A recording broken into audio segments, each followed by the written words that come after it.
over the past 20 years, Chinese banks, like the Bank of China, the Bank of Industry and Commerce, the Agricultural Bank of China, if you Google these banks, what you will see is, these past 20 years, these banks have become the largest in the world. How did that happen? Was it because Chinese people got rich and put all the money in the bank? No, that's not what happened. What happened, guys?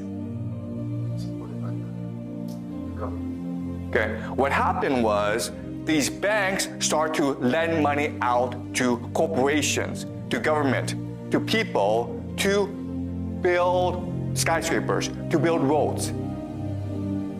In other words, the banks start to create money out of nothing in order to finance China's infrastructure projects. And that's what banks are allowed to do. They're allowed to print money, create money out of nothing. Okay? Does that make sense? Now the question then is, wait a minute here. That's kind of absurd. How this system come into being? How is it created? Okay, well actually, there's a very easy explanation for where we got the system from. All right, so let me explain the history and the origin of the system. So in the beginning, it was merchants who engaged in finance, because merchants needed money in order to facilitate trade.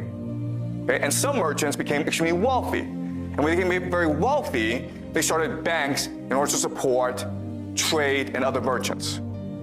Okay, so these banks traded in gold because that was the primary source and supply of money back then. Okay, so what happened is you would come and you would put your money, your gold, in the bank for safekeeping.